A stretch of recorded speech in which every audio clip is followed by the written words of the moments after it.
Na aula de hoje, nós veremos sobre estabilidade de malha fechada em sistemas realimentados. São objetivos dessa nossa aula, entender o efeito de um ganho multiplicador K multiplicando uma função de transferência de malha aberta na estabilidade do sistema em malha fechada, conhecer critérios para avaliação de estabilidade, por exemplo, critérios muito empregados em controle clássico, o critério de Routh-Hurwitz, o critério de Nyquist, e também aprender a analisar o diagrama de Bode, que é o que a gente mais utiliza, para verificar a estabilidade de sistemas em malha fechada, considerando a questão da margem, o que é a margem de ganho, a margem de fase, e também a relação entre margem de fase e o amortecimento da resposta em malha fechada. Bom, vamos considerar aqui um sistema de controle em que nós temos um sistema realimentado com uma função de transferência g de s e um ganho multiplicativo que multiplica essa função de transferência, um ganho k. A saída y ela é realimentada, subtraída aqui de uma referência r. A função de transferência de malha aberta é k vezes g. Essa função de transferência de malha aberta a gente chama muito de T de S. Em malha fechada, nós teremos, nesse caso, a função de transferência direta sobre 1 mais a função de transferência de malha aberta, que será a função de transferência direta igual a de malha aberta. Então, é T de S sobre 1 mais T de S. A equação característica desse sistema em malha fechada, ele é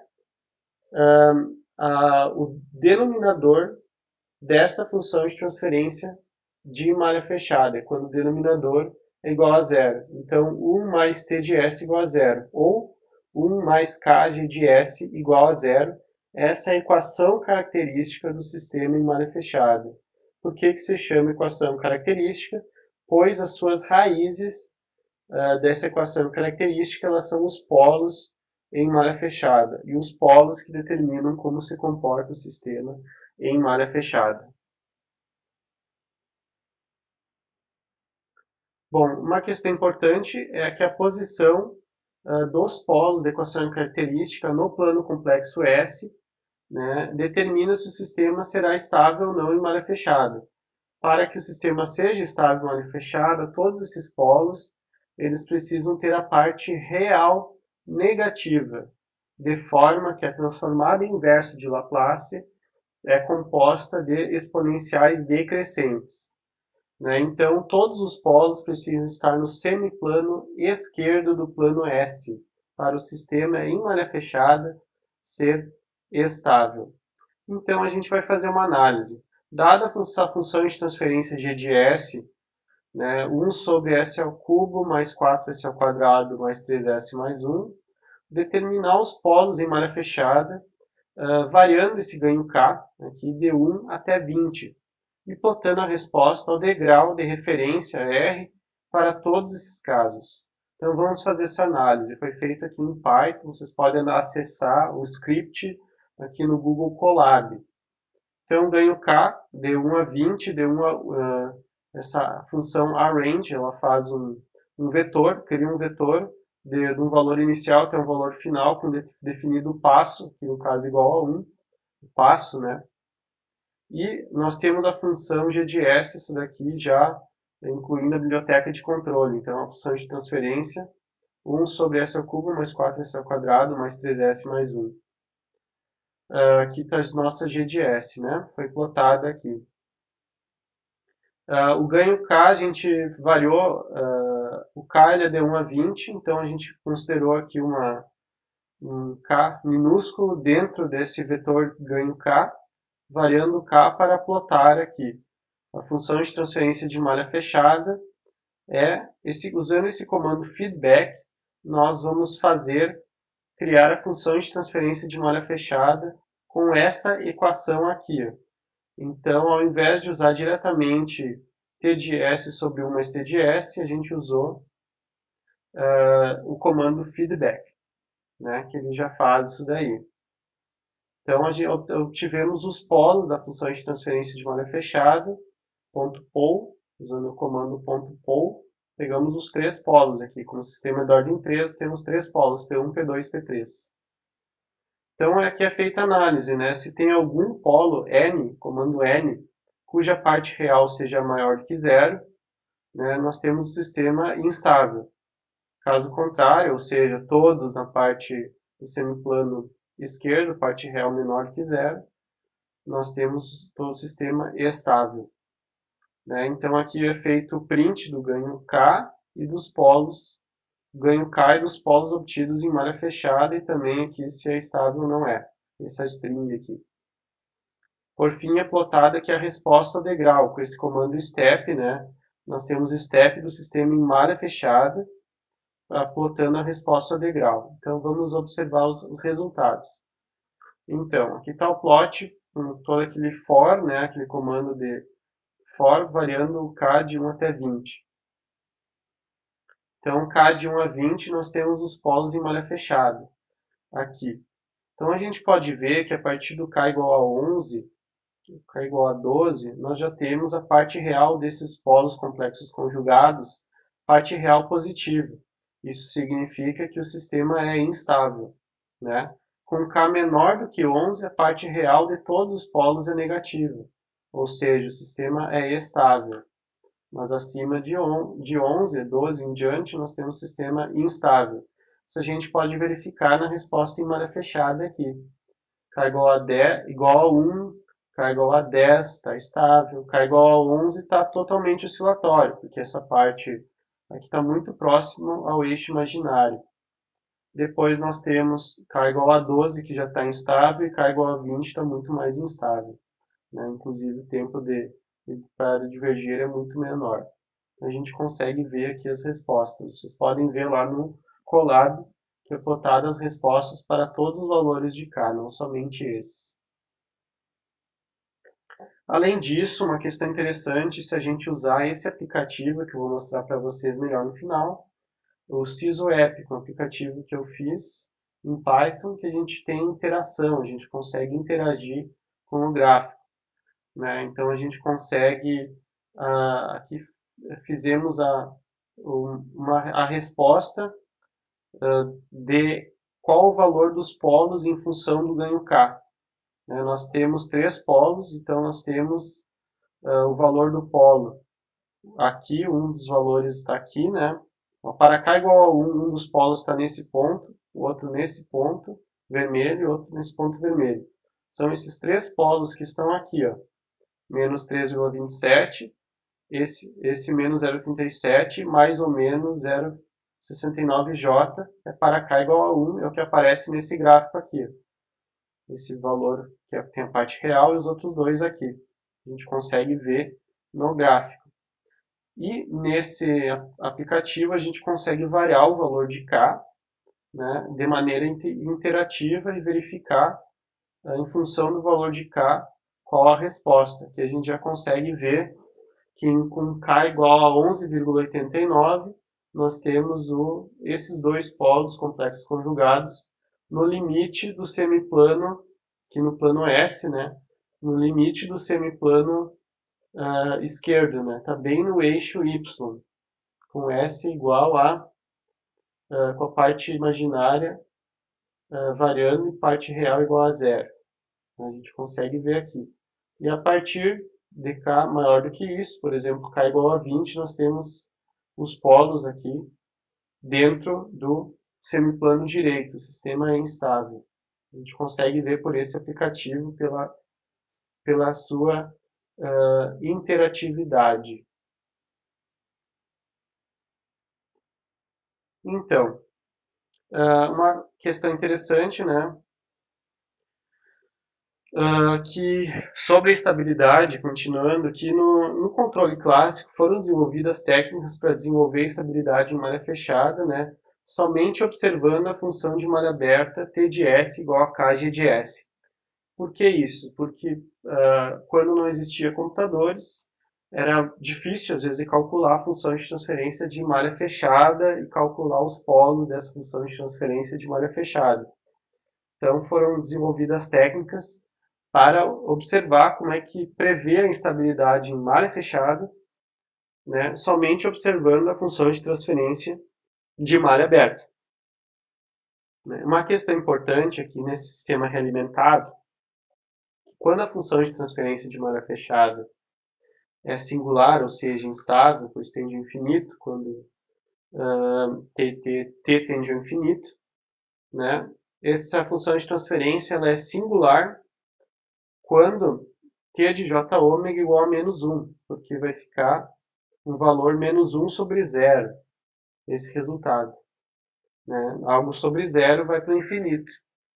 Isso daí, claro, a gente não pode esse valor chegar em menos 1, que esse menos 1 em forma polar é 1 com ângulo de 180 graus, né? Ou 0 de dB com ângulo de 180 graus, ou mais ou menos 180 graus. Né?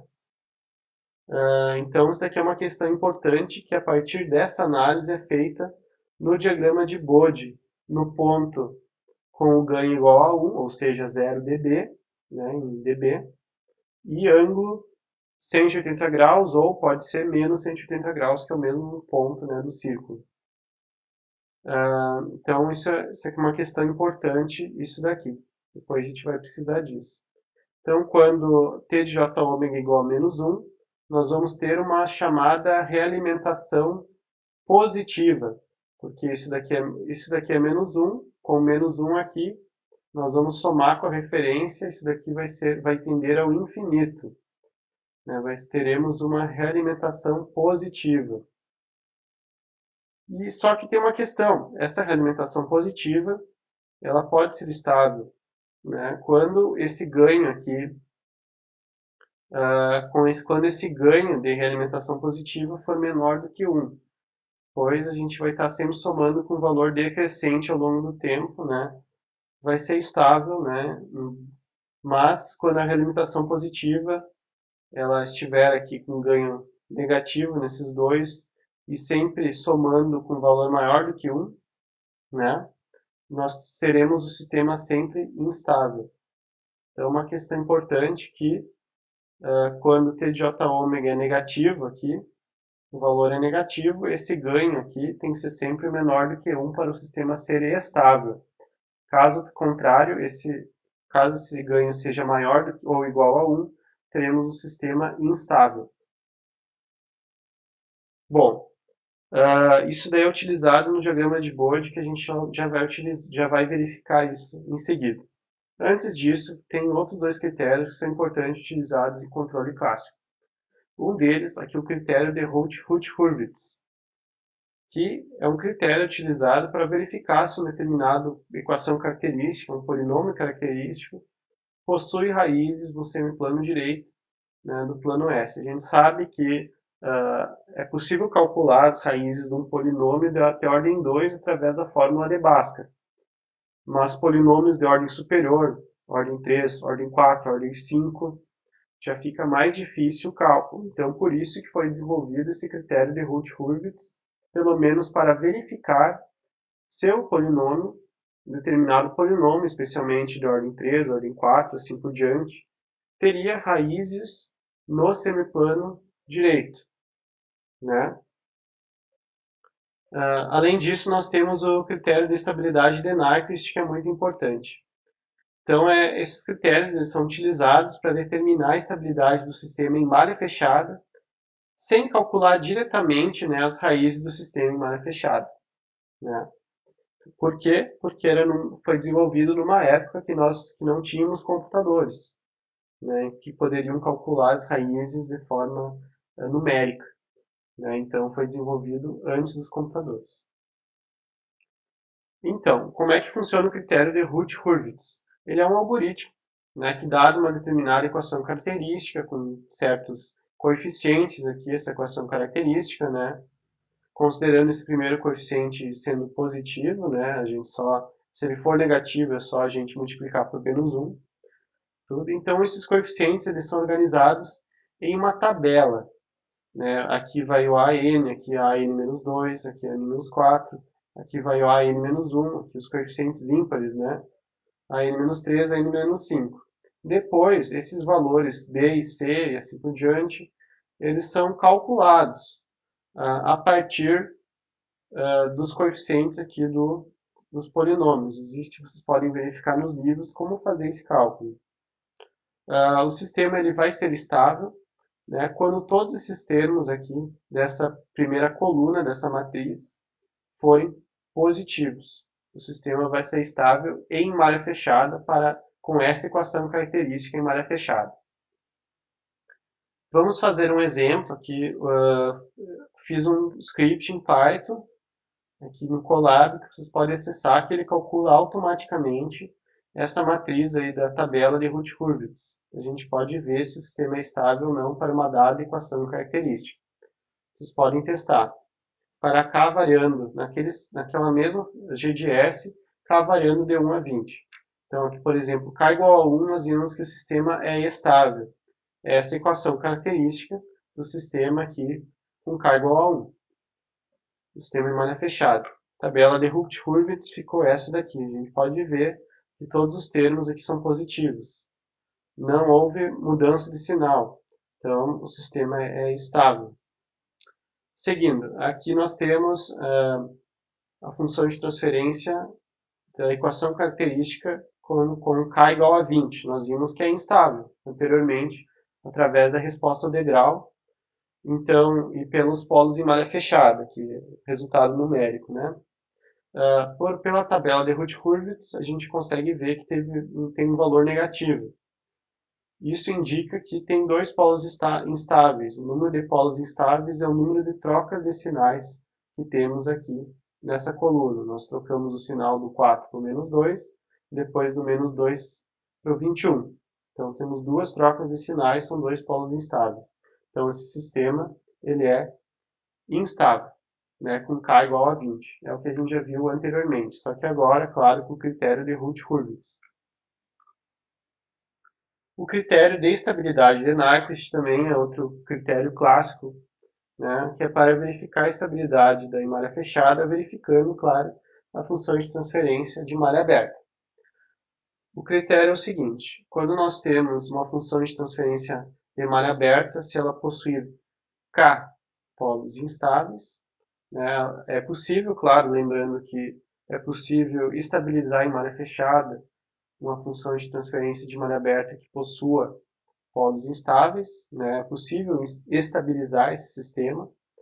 Né? Vamos dizer que tenha K polos instáveis a função de transferência de malha aberta. Nós temos que fazer uma análise do lugar geométrico de T de S, né, no plano complexo, que deve envolver exatamente K vezes o ponto menos 1 mais J0, no sentido anti-horário, quando S percorre esse contorno ao lado.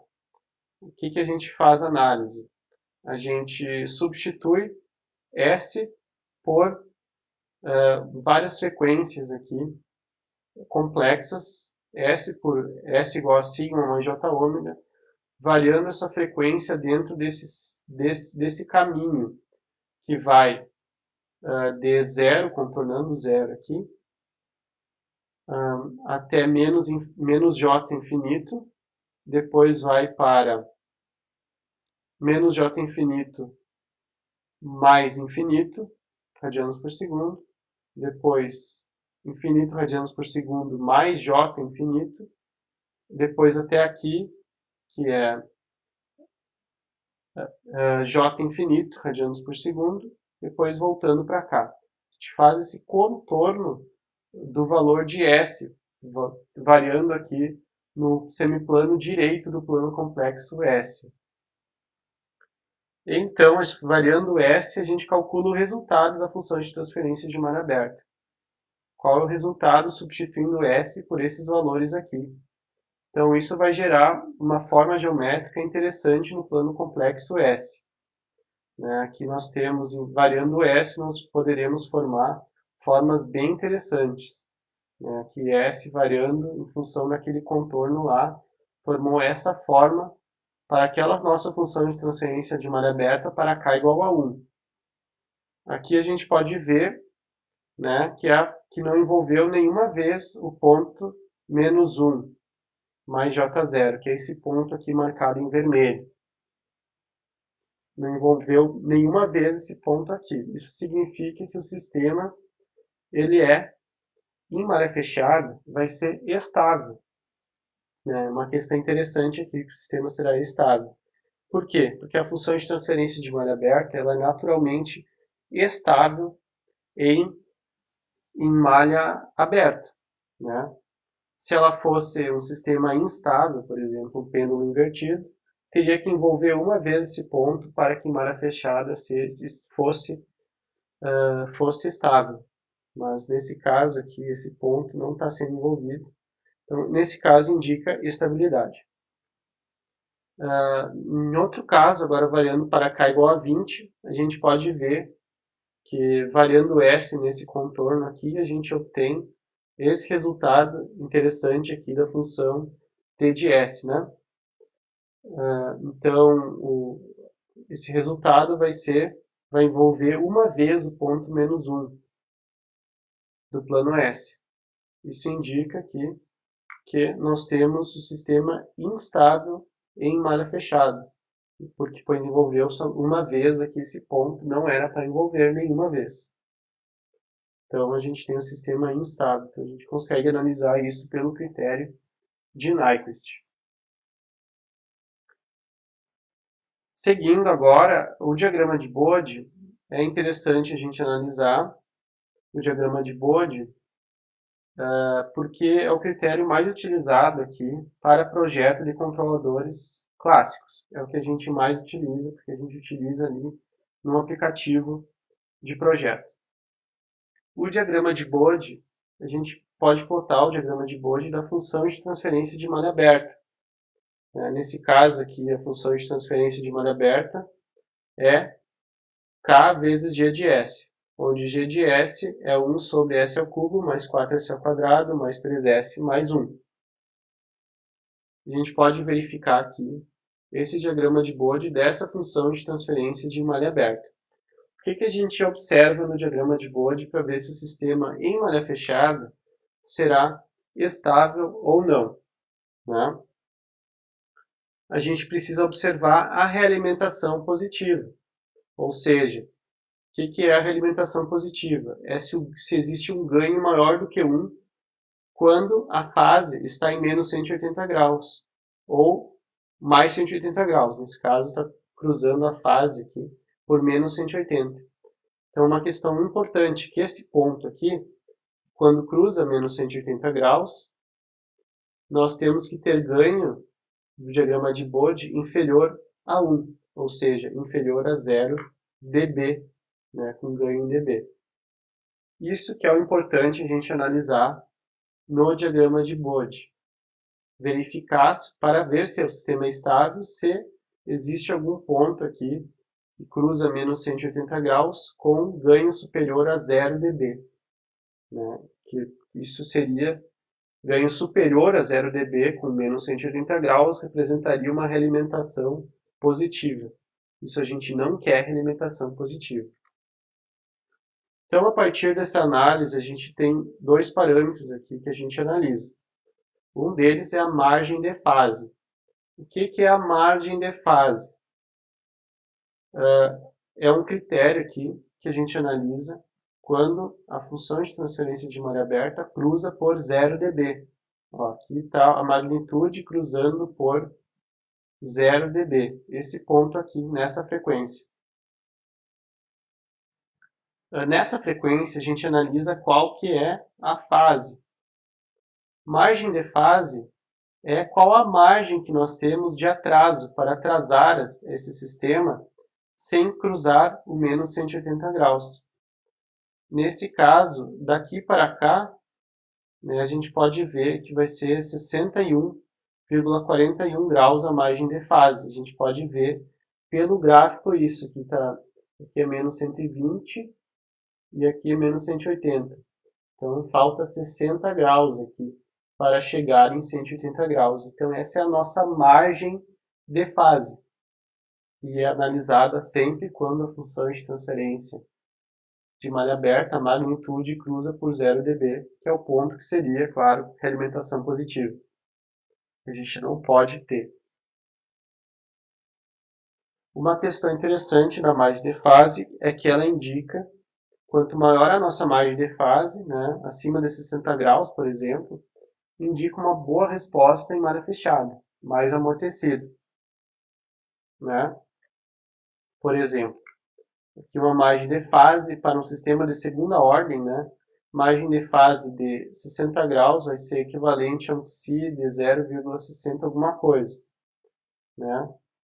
Que é esse gráfico aqui, em malha fechada, 0,1, 0,2, 0,3, 0,4, 0,5, 0,6. Esse em verde aqui seria a margem de fase, não, esse daqui seria a margem de fase de 0,6, né? Quando nós tivermos margem de fase igual a 0,76, acima de 0,76, teremos o sistema aqui super amortecido, ou seja, psi maior do que 1. Para sistemas de segunda ordem, quando o sistema de ordem elevada, esse de ordem maior, nós já teremos uma resposta um pouco diferente. Mas a gente pode ter uma ideia de como o sistema se comporta em malha fechada, a resposta no tempo, de acordo com a margem de fase. Não é indicado projeto variando ganho K, né, com margem de fase inferior a 45 graus, pois o sistema se torna muito oscilatório, né? É indicado sempre acima de 45 graus, geralmente acima de 50 graus, acima de 60, acima de 70, de acordo, claro, com as nossas especificações de regime transitório do nosso projeto de controle. Então a gente já está falando agora de projeto de controle para definir uma margem de fase desejada da função de transferência de malha aberta. Outro critério que a gente analisa no diagrama de Bode, outra variável, na verdade, é a margem de ganho. A margem de ganho agora ela é avaliada quando a fase da função de transferência de malha aberta cruza por menos 180 graus, que é esse ponto crítico aqui de fase, né, que seria a realimentação positiva. A gente analisa nesse ponto que cruza menos 180 graus aqui, qual que é a magnitude nesse ponto. Nessa magnitude aqui, até chegar em 0 dB. Né? Essa é a margem de ganho. A margem de ganho, aqui nesse caso, está em torno de 14,81 dB. Exatamente, 14,81 dB. Que é quanto falta para chegar em 0 dB. Né? Isso daqui dá mais ou menos 14 dB. Essa margem de ganho. Essa margem de ganho é quanto nós podemos inserir no ganho K sem que o sistema se torne instável, né? 14 dB, que é mais ou menos valor igual a 11. Nesse caso, é igual a 6, né? Porque já foi a função de transferência de malha plotada, que a função de transferência de malha aberta para K igual a 2. Então, seria essa margem de ganho 14 dB igual a 6.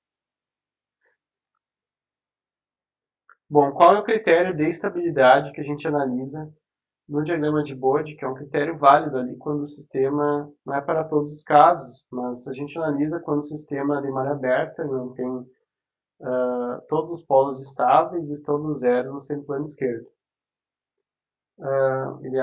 Mas é um critério que a gente analisa muito ali para o projeto de controle, é um critério necessário, mas não suficiente.